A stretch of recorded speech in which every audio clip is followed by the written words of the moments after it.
Alright. How's it going, guys? Angus here from Makers Muse, and welcome to our weekly stream. Everything should be up and running, but again, I'm not immune to technical difficulties because usually I end up encountering all of them. Like this morning when I tried to extend the second webcam cable and it decided that it didn't want to work as a webcam anymore. That's why you've got that kind of awkward view of the printer, but it's the best I can do. So, basically, today I want to talk about a couple of things, do some Q&A, catch up with you guys, have some fun. As you can probably see out the window, they're still digging a trench. It's still like a bloody, usually I end up encountering still like a war zone out there, and it's actually becoming really obstructive to what we're doing. So we're looking at making alternate plans for the future of Makers Muse. There you go, just a bit of angle grinding going on there. But hopefully it won't affect the stream too much, and we can actually talk about some cool things. Cool, got Inkjoy, that's awesome. We got Dion 3D Printer, fantastic, thank you for jojoining us. We got Lady Muse in the chat who will be just doing a little bit of moderating, but she won't be joining in as such. So a couple of things I want to talk about today is firstly cubes, double audio. So we're looking at making alternative. Sorry about that, guys. The watch page decided to start playing its own video. That should stop now. Sorry. It'll fix itself. It'll fix itself. Don't worry. Yep. It'll come back.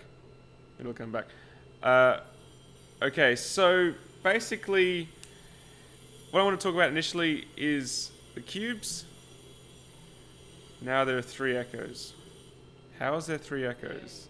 Yes, fixed. Thank you. So I want to talk about the cubes initially. So I made these cube torture tests, these lattice cubes a while ago, about 2 weeks ago, and heaps of you guys have been trying it, which is really cool. And I'm going to be doing another video in future showing everyone's attempts, everyone's successes and failures. But what I want to do is show you my successes and failures and go through those. So let's start with the original. This was my first one, which I did on the Wanhao Duplicator 6. And this is done in Polyalchemy Elixir PLA. Nah, that's annoying. So this is my first attempt. It had very thick rods, and it worked pretty well, but the cooling on the Duplicator 6 definitely isn't that fantastic. But yeah, that was my first go. So the next version I decided to make it smaller and thinner, and that's the version I ended up uploading, which was this one. So this is the one that I ended up uploading and making a video on.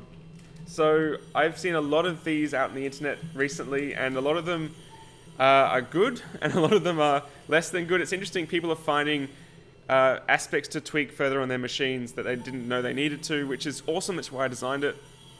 So this is done in the 3D printer premium generic filament PLA on the Up Mini 2. So that works good.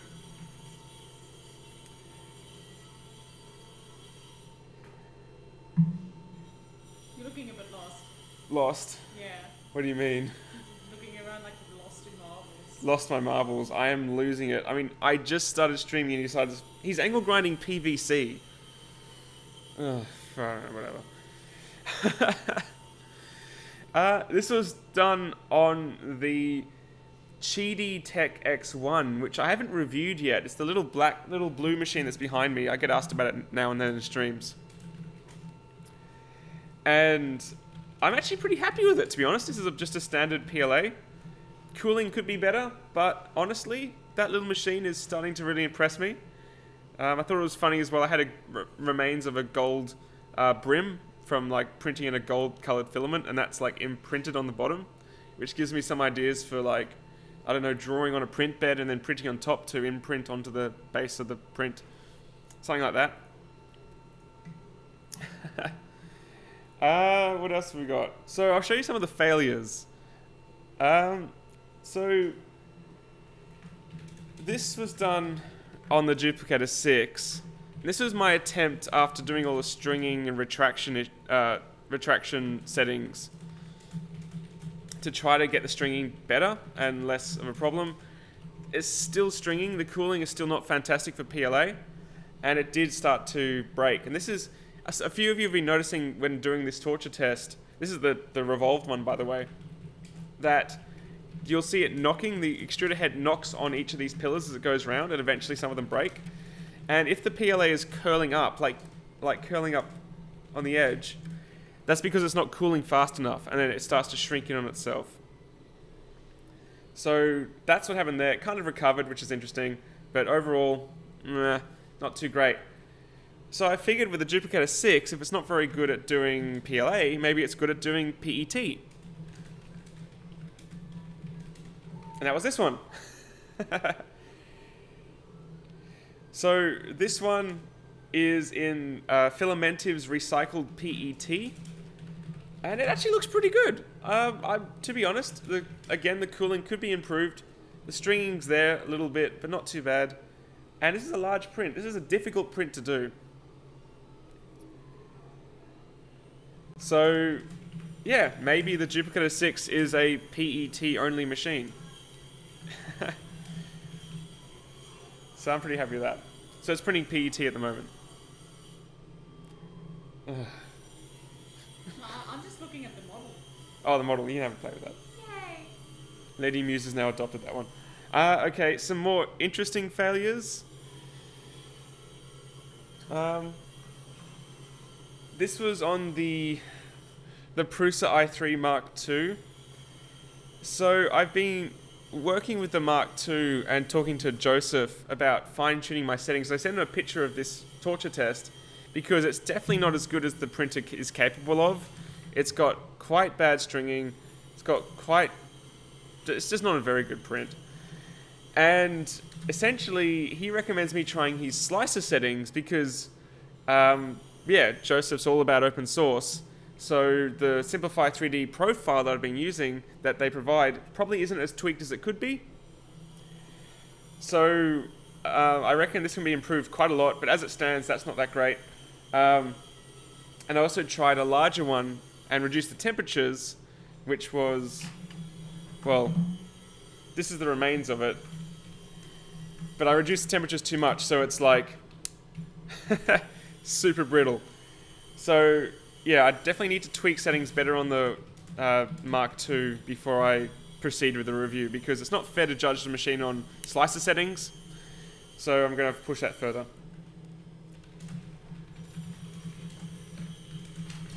And finally, my most spectacular fail, which I'll show you, is I thought, okay, on the Duplicator 6, it can't do PLA, maybe it can do ABS.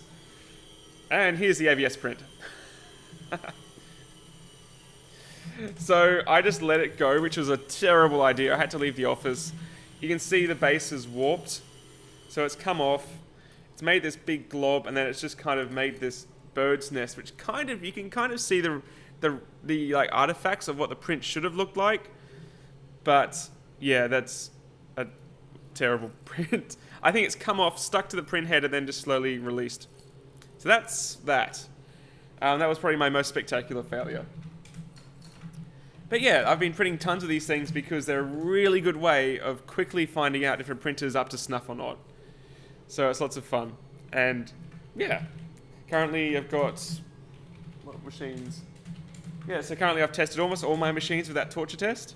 And I'll probably do a follow-up showing what they can do in another video. It's a nice tree. It was a very nice tree. Nice yellow tree.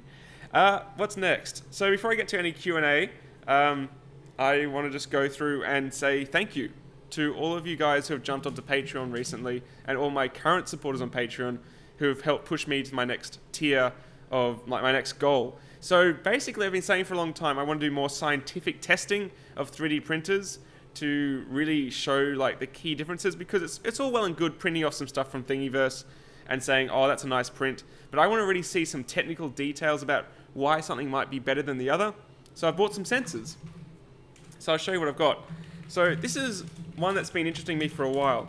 This can measure basically the power consumption through watt hours of a device that's plugged into the wall. So any mains device you can plug into here, reset it to 0, and then you can see how much power it consumes over a certain period of time. So I'm going to use this and a certain print standard to see which printers, I guess, use the most power. And it's going to be interesting because obviously some machines have heated beds, some machines have enclosures, some machines have no heated beds and they're PLA only. And it'd be interesting to quantify how much difference that makes in terms of your power bill, because these machines do impact your power bill. They absolutely do if they're running all the time. So that's one of the first things I'm going to be testing. What's the Cetus printing? The Cetus is printing what's called an AFO, which is an ankle foot orthotic. So here at the University of New South Wales, they've got this project called Ability Mate, and they've been helping out these kids who basically, was it cerebral palsy? Yes. Yeah, these kids who have cerebral palsy, and they can't walk very well at all, and basically they need lots of assistance. And they need these very strong, specially custom-made orthotics to stop their feet essentially curling in and stopping them from walking later on in life.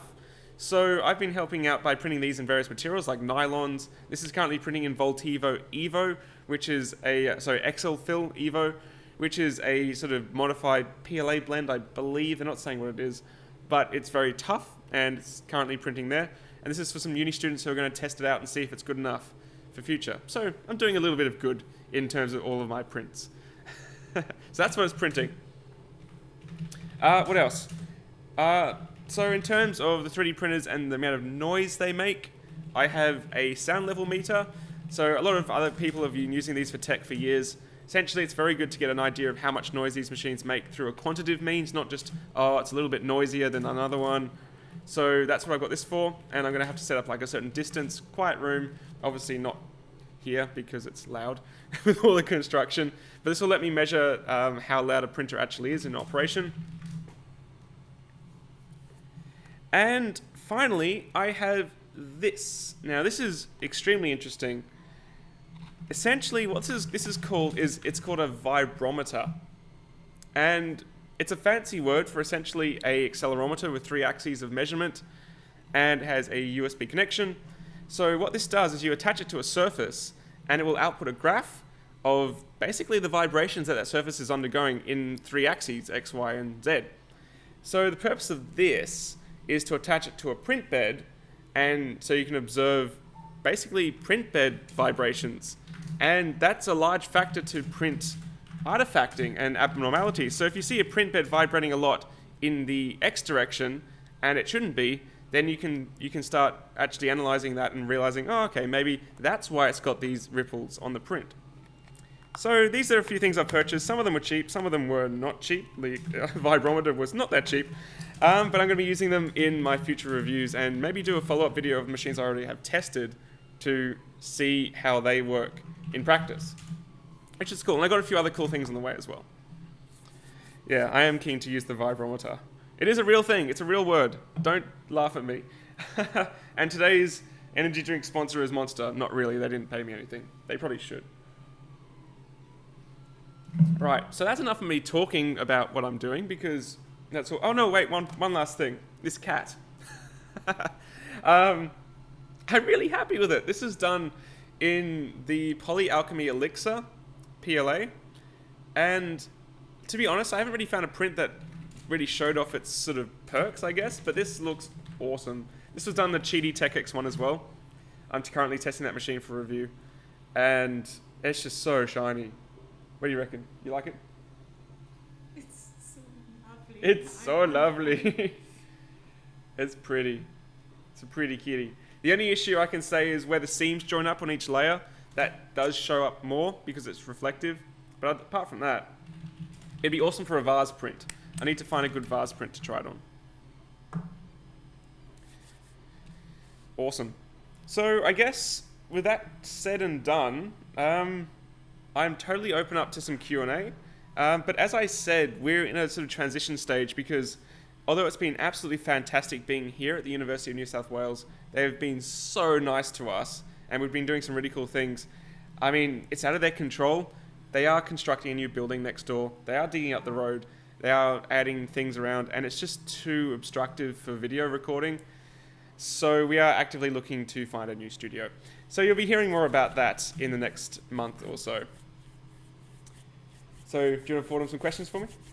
I haven't been looking at the questions. Okay, that's all right. You've just been doing things. Yeah, I'm just goofing. Do you have fancy safe questions? Nah, that's all right. Okay. So someone was asking about the Mark II. As I said, I'm not 100% happy with the Simplify 3D settings that are provided with it, so I'm going to try it with Slicer, because again, Joseph is very much about open source, so it would be very fine-tuned to work with his Slicer settings. Slicer settings better than Simplify 3D.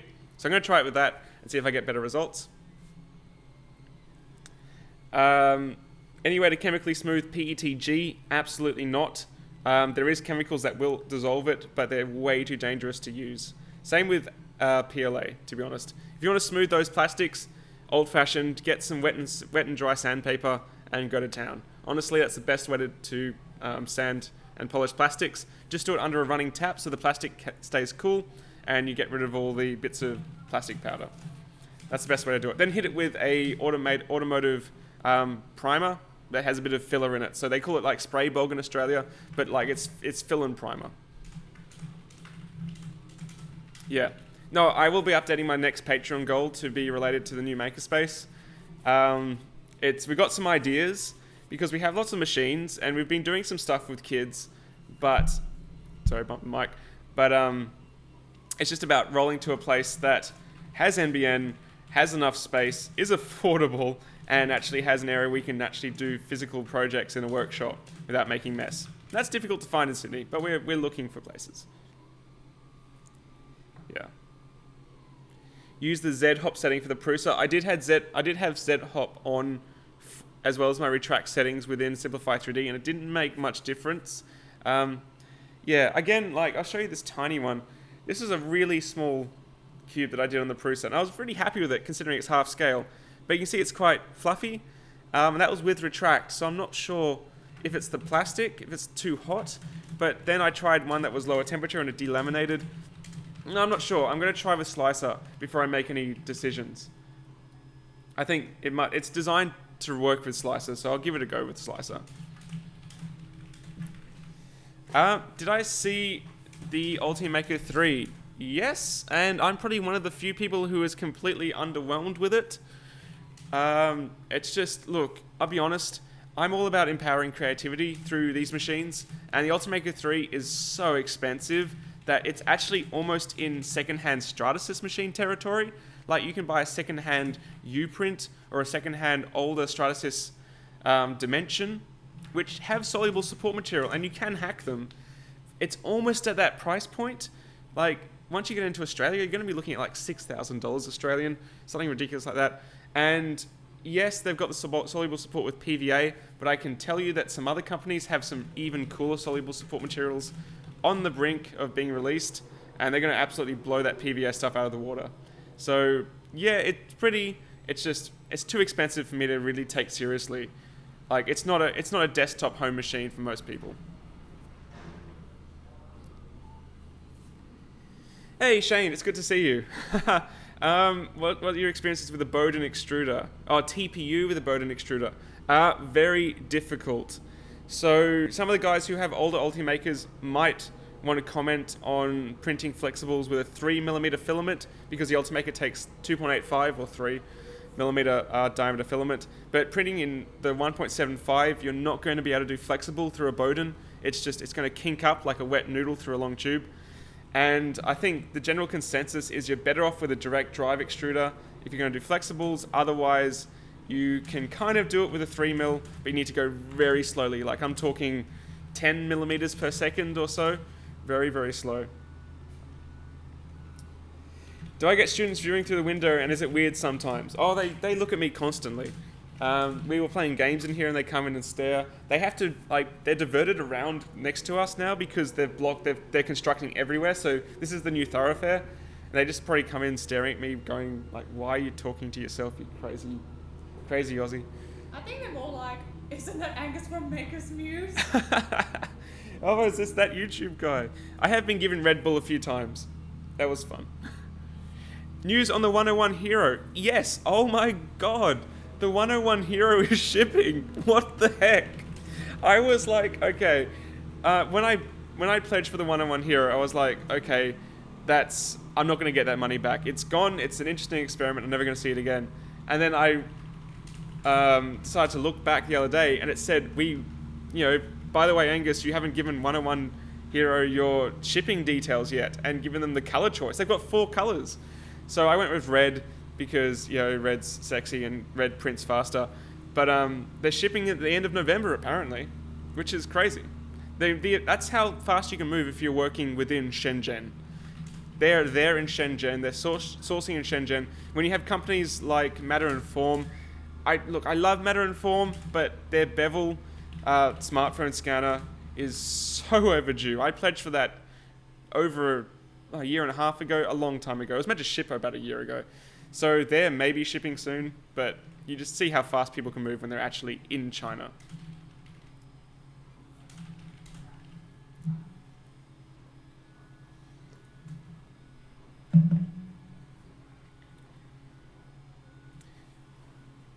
What else we got? More news on the 101 Hero. Yeah, if you could not post your affiliate codes, that'd be much appreciated. Thank you very much. What color am I getting here? I'm getting red. So I still need to make the 404 villain. That's on the scope. But I think with the amount of time I have spare, it's probably better off to do some smaller projects that give you more value than making just another 3D printer, because there's so many different ones in the market. I will do it one day. I will make my own printer, but it's about time. It's difficult. And we got Joel, which is awesome. Good to see you. Yeah, audio should be fine. It's direct into the sound card, so there's no wireless issues. The only issue I have is the people outside making all the noise, which is a real pain. PETG, have I tried it again recently? Well, I did print this one. This isn't a PETG though. This is a PET, specifically recycled PET from Filamentive. And I will be honest, I didn't like this for a long time because I had issues printing it. But actually, it's quite nice. I quite like it, and I believe Joel had some good experience with it as well. Also, if you think this is big, guys, wait till you see the video Joel's going to be putting out and what he has printed on his G-Max. It puts this to shame. Let's just say that.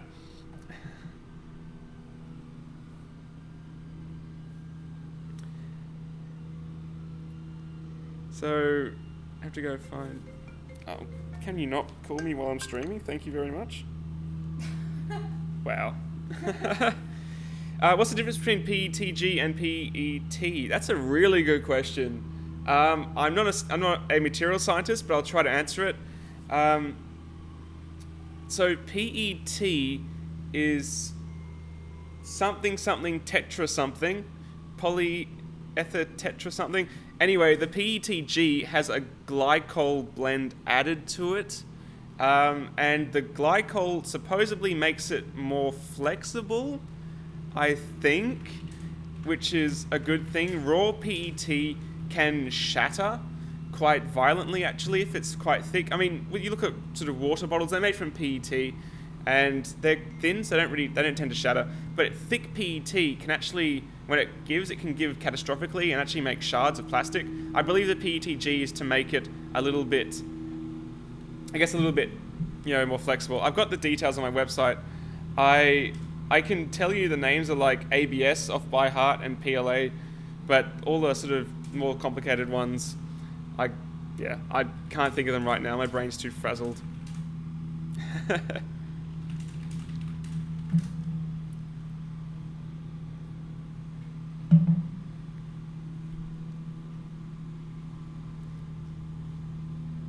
Yeah, I can say acrylonitrile, no, my brain's too messed up to read all the acronyms. It's been a long week.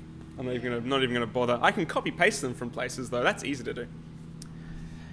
So I have 3 workmates who want one of the big cubes after I brought my print to work today. Yeah, Shivel, you've been doing some really good ones. I have to say, I'm really impressed with your results on that Delta.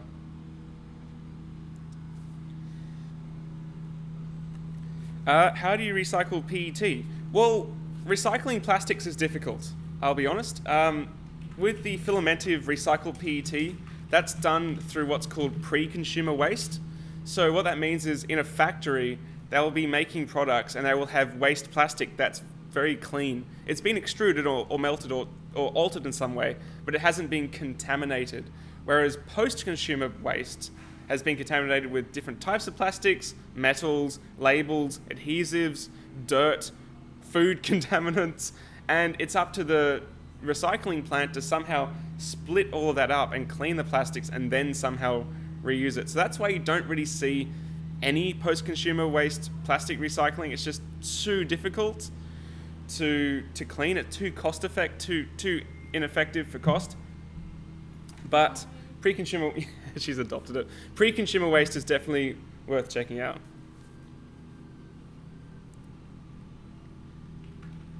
He was asking about protopasta? Juicy Moose. Juicy Moose. What did Juicy Moose say? They just want to know what your experiences are with the protopasta. Yeah. So protopasta. Look, I've got some I haven't tried yet. I have a stainless steel nozzle. Actually, no, it's a plated nozzle on the Wanhao i3 Plus, and basically that's what you need to print with the stainless steels, the iron filled, the carbon fiber, any of the abrasive materials. You need a hardened nozzle, but I just haven't had time. I'll have to check it out. But from what I've seen, I mean, they print well.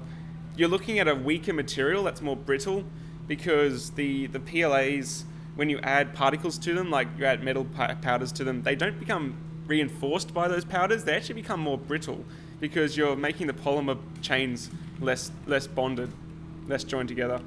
The one thing that they won't really tell you in the brochure is how hard it is to polish up those metal-filled plastics. So like bronze fill, brass fill, all of those, takes a lot of time and a lot of effort to polish them properly. You need to go down in increasing grits to get finer and finer detail finish. Then eventually steel wool or Scotch-Brite. People have different techniques. And then some sort of polishing or buffing agent like Brasso, stuff like that. It takes a lot of effort. Off the printer, it looks crap. It looks sort of like, I don't know, MDF or cardboard, like that really rough, not very nice finish. You need to polish it up to get a sheen. How did you make your fortune? Well, if I had a fortune, I'd tell you, because I certainly don't. This is very much a passion project still. If I wanted money, I'd be working a full-time job. But, yeah. Yeah, I have printed crap tons of brass and bronze fill, actually, so I do know how to polish it.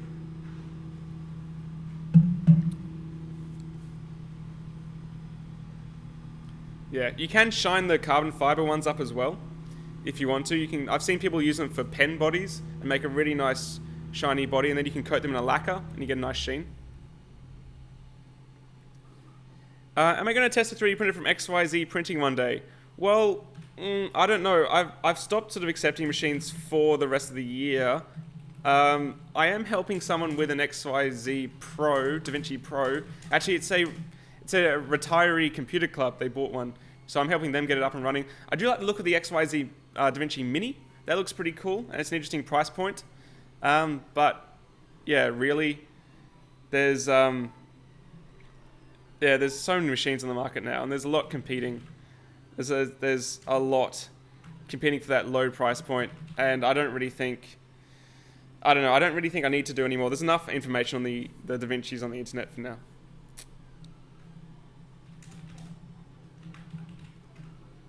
Okay.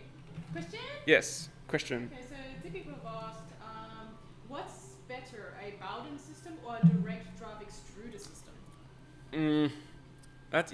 You can't really quantify two different entire systems with better. Each has a positive and like pros and cons. So in terms of Bowden versus direct drive, you also have geared extruders as well. The main benefits of a Bowden is there's less weight in the extruder head because your extruder motor's off to the side on the frame of the machine. So you can print faster because you can get higher accelerations. The downside is you have to push that filament through a long tube, which means you get a bit of delay in terms of controlling that output. And yeah, that's about it. The direct drive extruders you have more control at the extrusion, so they're generally better at printing flexibles and hard to print materials, but obviously you have a heavier print head. Yeah, that's basically it, but really it comes down to what you're looking to print. Some machines with Bowden style extruders print beautifully, like the Ultimaker, and some machines with direct drive extruders print beautifully as well, and vice versa. Some machines print terribly with Bowden, and some machines print terribly with direct drive. It just comes down to the design of the machine and the intent. If you're looking to print multiple materials, that's when you really start to have to consider Bowden style, because you can't just put 4 extruder motors on one print head. It becomes extremely way too heavy. That's why the Prusa 4-color system has the motors mounted off on the frame and the Bowden style.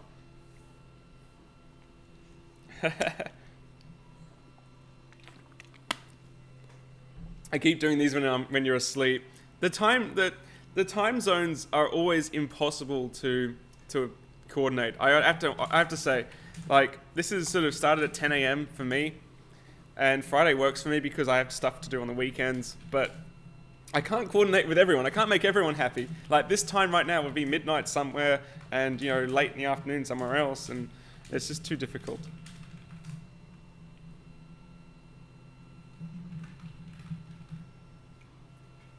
Again, what I'm printing is an AFO, which is an ankle-foot orthotic for a not-for-profit project called Ability Mate for kids. So it supports their feet as they grow up if they've got cerebral palsy, which is pretty cool.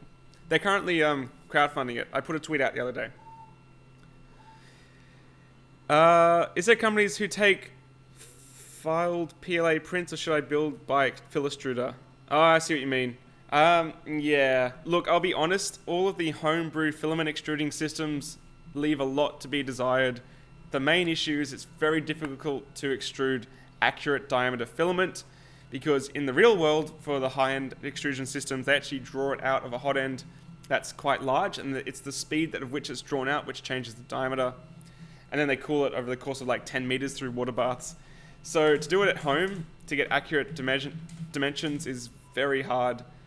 I'll be honest, with PLA, I'm not too worried because it's a renewable plastic. With ABS, I did feel a bit guilty when I threw away my failed prints. But there's only so much like ABS juice you can make with mixing acetone and ABS.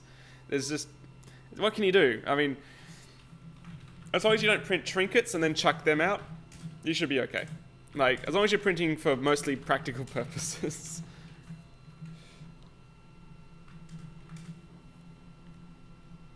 Yeah, of course I agree with you. Like, I've seen how they work. They've got one here, the Fillerbot, and it just doesn't work. They're just making plastic that can't print.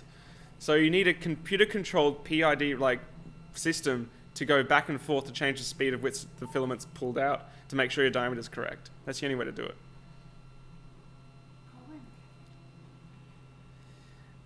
What do I think about PVA? I suppose you're talking about PVA being a support material. I don't like it, but it has changed a lot. The original PVA blends used to be very much moisture sensitive and impossible to use, basically. The newer ones do work. You're going to spend a lot of time tweaking your system to make them work.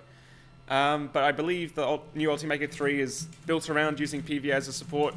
Honestly, look out for another support type coming out soon from another company that will be much better because it dissolves in a solvent that's safe rather than a water, which is like water's in the air, so your filament roll slowly absorbs moisture from the air and gets damaged. That's why I don't like PVA. Plus, it doesn't really stick to anything other than the PLA. You can't stick PVA to ABS. The temperatures are too different. And PET doesn't like to stick to anything except itself, in my experience.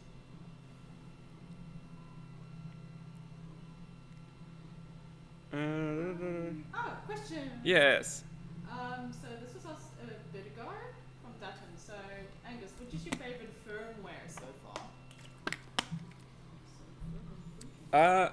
Just before I answer that one, Jelly saying PVA is for carp fishers. I have to say, there's this thing, like, carp fishing in Australia, like, we just chuck some corn or bread on the line and chuck it in, and we just, like, it's super casual, whereas carp fishing in the UK, from what I've seen, is, like, super scientific, and everyone looks after the carp, whereas here, like, I think you legally have to kill them if you catch them.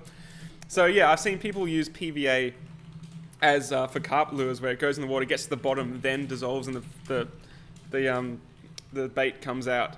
But yeah, I thought I'd just throw that out. That's pretty funny in my experience, my opinion. But yeah, talking about different firmwares, I guess I'll be honest. I use machines for practical purposes. I'm definitely not a coding guy. I did hack Marlin years ago to make my dessert printer, but I didn't really know what I was doing. I'm not a code guy. I'm not going to pretend I am. But I tend to use basically what the machines come with. And I guess my favorite so far, it's going to piss everyone off, but I liked how the ups run, even though that's proprietary, because they just kind of work for most situations. But I only really have experience outside of that with Marlin. I haven't really used anything else. And that's because most of the Chinese machines ship with Marlin. And I kind of understand how to change it. Yeah, I haven't used Sailfish, at least not for a very long time. And I haven't really kept up with it. So that's probably one thing you want to talk to Tom about. Tom's definitely a firmware guy. He knows all about that. And yeah. Yeah, Marlin's just becoming the most popular for all the open source machines. Got time for 2 questions? Yeah, shoot away. Okay, so Specker asks, couldn't a bunker with desiccant help filaments that tend to collect moisture? The bunker? Yeah. Yeah. Yeah, look, I'll talk briefly about the bunker. So for those who haven't seen, the campaign did fail. And essentially the general consensus is it was too expensive. And I think the issue with the bunker is it's solving a problem that you only experience and find the need for after you've been printing for about a year.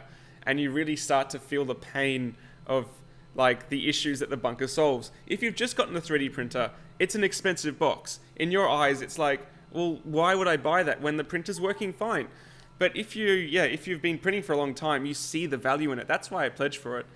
But yeah, I do agree it was expensive. So I think what they're trying to do now is they're going to release the electronics separately so you can make your own box. And the advantage of that is they don't have to pay for the tooling. That was what they were trying to fund for. Like tooling for a part this large, even a symmetrical mold, so 2 halves, same mold, like you're looking at, it would have been higher than their goal for sure, like $100,000 for a mold. So that's what they were trying to fund for. They didn't get it. So I think they're going to come back with just the electronics and you just put it in a Tupperware box. Won't be as pretty, but it'll work. Basically, moisture does kill filaments. It absolutely does. And if you're not using filament that's moisture sensitive, like all the PLAs, even ABS is to a degree, keep it in a bag with desiccant while you're not using it. Also dust. I mean, dust absolutely destroys machines. I've seen schools with, their 3D printers in a workshop with a wood router, and they're wondering why their nozzle's blocked. That's why. Wow. So the Malian M150 is now $190 apparently. Is that US? 190 US? The M150 was okay. It was sort of like a clone of the original i3, Wanhao i3, which I do have fond memories of, but it's not as nice a user experience as the later generation Wanhaos. So it will print fine. I did have a little bit of an issue after my review with the heat tube has a plug. That plug was not high enough current resistance, I think, so I replaced that with crimps. But that was the only problem I've had with it, to be honest. It's just the screen's not that great, whatever, but it works. It does work pretty well. Question time? What was the worst print you've ever made on this channel? Probably that one I showed you earlier. That's one of my best fails for a while, I gotta say. It's absolutely amazing in its failureness. Yeah, shoot away. Okay, so 2 questions came along on a related topic and they're interesting. So Tim asks, what do you do with all your failed prints and scraps? Is there a good way of disposing it? And then Spokefell asks, on the scraps bit, are there any companies doing recycling programs, perhaps with a discount for people who submit their waste for recycling? That'd be cool. Yeah, look, again, going back to recycling of plastics, as far as I know, there is no companies taking in waste plastics from 3D prints. Mostly because there'd be no money in it. I don't see how they'd be able to sustain that without funding externally. And the issue in Australia, at least, is you need marked plastics for them to be recycled properly. And I mean, 3D prints aren't marked. I guess you could put it in your STL file if you're going to mark it, but PLA, as far as I understand, is just other. It's in the other category. I don't think it's actually marked properly in Australia. Same as ABS. Like, they mark polypropylene and polyethylene correctly, but that's the biggest issue. It's not going to find the right stream if you just chuck it in your waste. And I don't think anyone's doing it on a commercial scale because there's no cash in it. Like with glass, it's worth recycling glass because you can... The heat at which glass is reprocessed is high enough that you don't have to worry too much about contaminates, and that it is worthwhile doing, because virgin, like, glass can be infinitely recycled, which is actually really cool. Just add a little bit of extra stuff to it, whereas plastic degrades very quickly as you recycle it. Yeah. I guess you could always make your own activated compost heap and chuck your PLA in there. I mean, with the right microbes, it is a food source, and PLA will be actively consumed by the correct microbes if you have the right heat, moisture, and oxygen levels. That's worth checking out. I mean, there's tons of things I'd love to try, like, growing mushrooms in PLA structures, but time.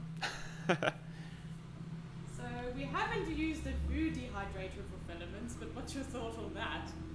Because we have looked at them before. Yeah. The food dehydrators are being used a lot to dry filaments. I think there was a Kickstarter campaign that was literally just a food dehydrator renamed as a filament dryer. But yeah, a lot of people are using them. To be honest, personally, this is an air-conditioned room. Where I live is quite warm and dry. We don't have the high humidity that a lot of other places in the world do. Well, we do in summer, but not indoors usually. And my filament's been pretty good. The only issue I've had is PLA getting brittle, but I haven't worried too much about moisture personally. But yeah, if you do live in a high humidity environment, absolutely, a food dehydrator might be a very cheap and effective investment. Ben Sparks is asking, might be a stupid question, but can you 3D print to glass easily? Well, actually, yeah, you can. I always viewed glass as a bit of, like, people printing straight to glass, like, how are you doing that? But I did try it on the Tiva Tarantula, and despite my reservations on that printer, it does print straight to glass in PLA, and it sticks really well, like, too well. And then as it cools, the parts just pop off again, which is really cool. So you can print straight to glass. You need to make sure it's absolutely clean, like no grease. You need to have your bed really nice and level, and the nozzle nice and close, and also it needs to be nice and hot. You can't print on cold glass. Don't try. If you want a bed that's not heated, stick some build tack or similar on that, and that'll work.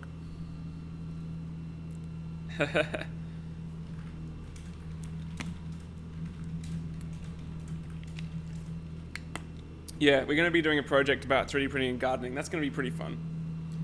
Really looking forward to that one. Yeah. It'd be interesting to see how, like, organic matter interacts with the PLA and other plastics. Like, if it breaks down or, like, I don't know, doesn't ever break down. I don't know. I had this crazy idea of, like, making a filament with seeds in it that you could just, like, chuck out somewhere. But then I realized the hot end would probably, like, destroy them as they get extruded, and then they would jam. So that idea died quickly. Also, green tea flavored filament, but then I realized that's probably a terrible idea too. Oh yeah, and Luke is very correct. There is a machine that does print glass. So to go full circle, there is a machine that extrudes molten glass and does like a vase mode and lays up stuff, which is very neat. That is absolutely mind-blowing.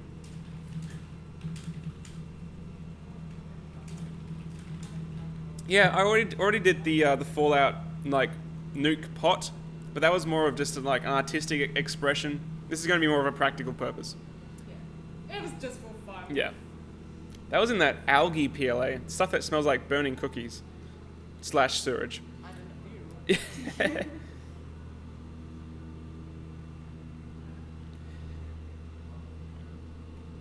Some seeds need fire to germinate. Some seeds need fire, so it may work with some plants.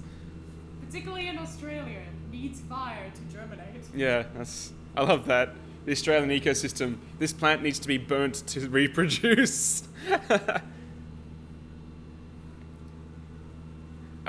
People keep asking about the Prusa i3 Mark II. Absolutely go check out all the other reviews online. Go check out Joel's. Go check out Tom's. Go check out Richard's, Rich Rap. And there's probably more. And go make your own decision. I can't really do that for you. What, potato? Imagining someone filling pot with failed prints and trying to grow potatoes in it. Yeah, just grinding PLA up into like, I don't know, like we do have a grinder which can grind these plastics up into really fine powder. So I don't know if the PLA, if it's got no colorant, maybe it is a legitimate food source. Maybe we'll see it being added to composts. I don't know, making up stuff.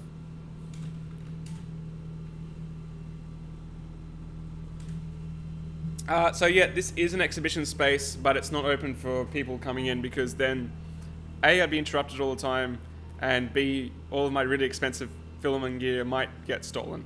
So it's closed. It just has the glass walls, and I entertain the construction workers at this stage.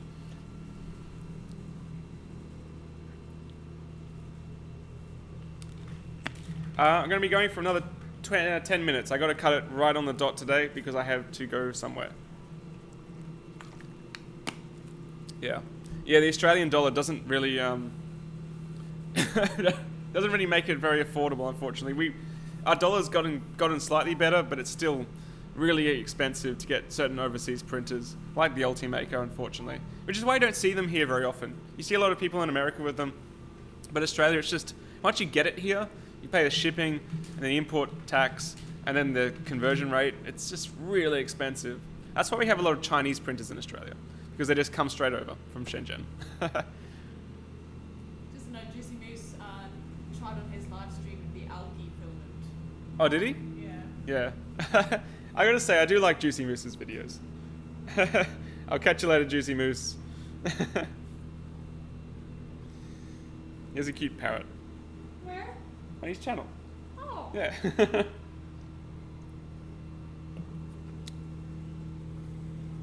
Soylent Green. Yeah, actually, I have been considering contacting Soylent as a sponsor because No, actually SOY lent, because I'm seriously considering I can't be bothered eating properly, so I wouldn't mind just eating Soylent. Big sigh. Story of your life.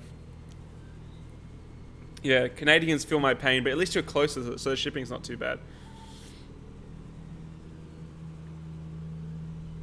Yeah, Zesty, if you want me to look at your campaign, send me through a email. That'd be best. Just keep in mind we're very much under the pump, so I can't guarantee we'll make any content about it. Just at this stage, we've got so many things to do, and we're up against noisy things outside. Totally not going to comment on American politics at all. That's nothing to do with my channel. I'm not going to start that debate, especially considering I'm Australian. I can tell you the Australian Parliament's full of idiots. That's as far as I'm going to go.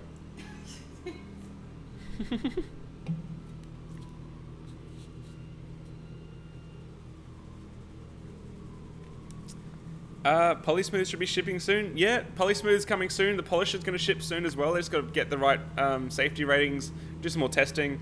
That's going to be really interesting, seeing how that affects the market and the perception of 3D prints. Because, like, I look at this print and it's nice. Like, I'm really happy with it. But you can still feel the lines. Whereas the Polysmooth and Polisher units are going to make, shiny, smooth plastic things almost like they look injection molded.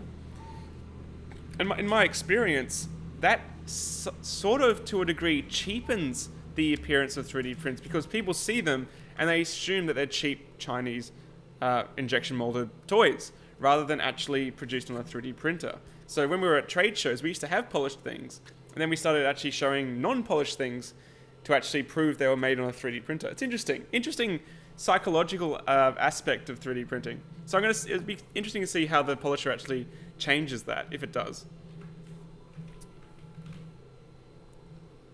Zesty, you can find my email address in my YouTube profile under About. I can't say it on the stream, though.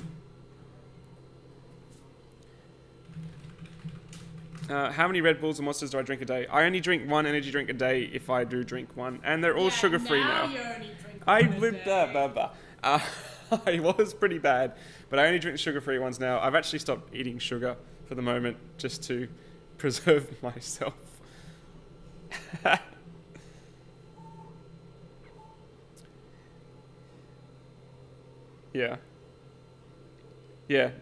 Mike, I agree. People do get more excited when they see something has been 3D printed rather than having to be told it's been 3D printed. Hey Angus, what do you think of the oh no? The oh no.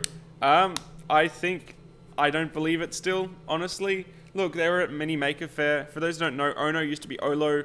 It's a smartphone 3D printer that uses a daylight cure resin. They haven't shown a working prototype in public. I'm sorry. Till then, I am not believing it. That's just how I roll. I need to see something physical to know it works. Like the Gizmo 3D printer, which is an Australian top-down rapid SLA, which like is very, very fast. I didn't really believe that till I saw it in person at National Manufacturers Week. And then it's like, yeah, it actually works, which was cool. But yeah, proof's in the pudding. That's the one. That's the term. Yeah. No, I know diet stuff's not all that great, but I need to keep the carbs down. So really I shouldn't be drinking anything. But, well, you got to pick your poison. And this is my poison. Trying to wean you off your energy. Yeah. It's a hard. It is difficult. Bubble Whip's asking, how do I cut 2020 aluminum extrusions? It depends what tools you've got. If you don't have any power tools, you can put it in you can get from the hardware store just a jig to hold it in place and guide your hacksaw down. That's going to be the most painful way to do it. If you do have a chop saw, look, I can't say to do this, but there is videos online of people showing you how to cut aluminium with a wood chop saw. Just please be careful. That's how they do it. You're always going to have to clean the edge up though. It will leave burrs and you'll have to go down and file them or sand them back. But yeah, I mean, personally, I don't have any of those power tools. I'd have to use like a coarse blade hacksaw and just go to town with the guide. It's going to be lots of fun. If you can get your manufacturer to cut them for you, and it's like $1 per cut, it's absolutely worth it. Get them to cut it for you. It's so much easier. Yeah. No, I drink tons of water. Absolutely. I drink way too much water. That's not the issue. Yeah. The only reason I'm hesitant about recommending woodworking tools for aluminium is just a slight chance that they can catch, which is horrifying if you're running a circular saw. But yeah, those machines scare me.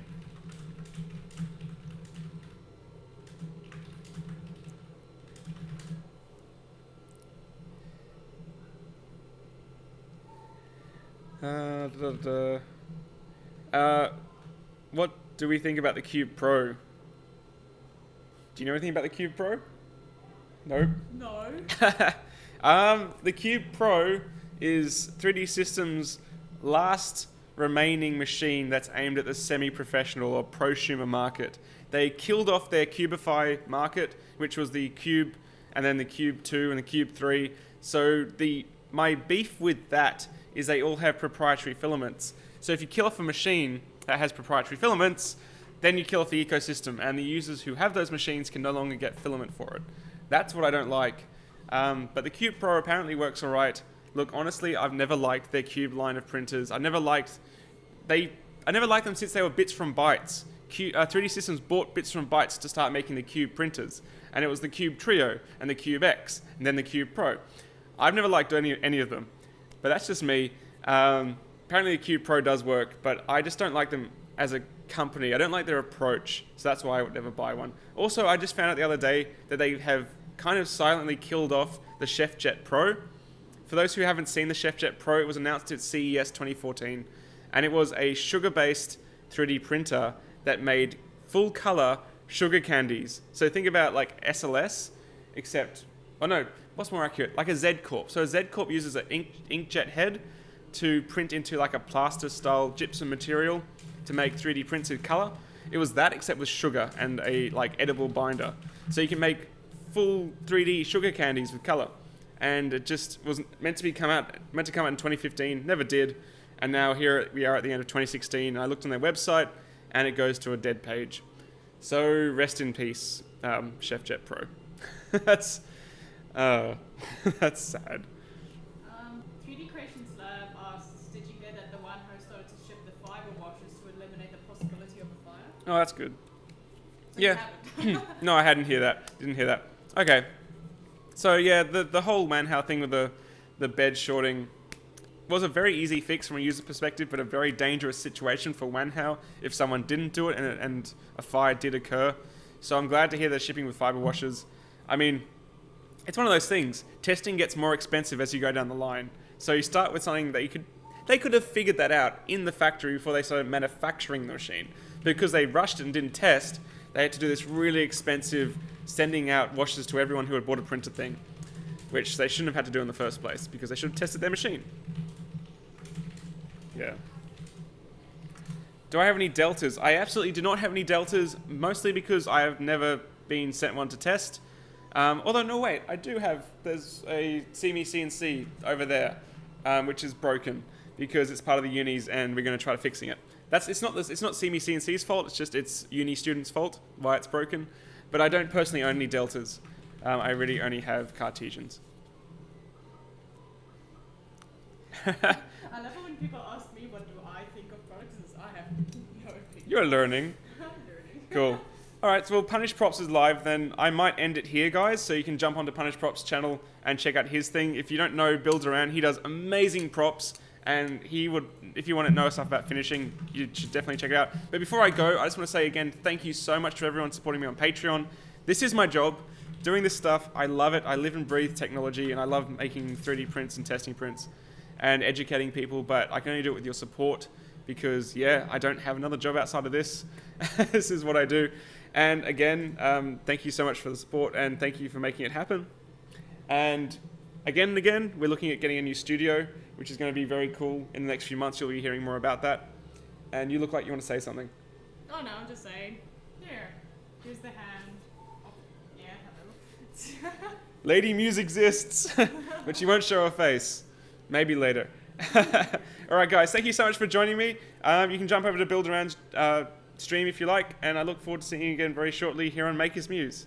Thanks for all the support, guys. Catch you later.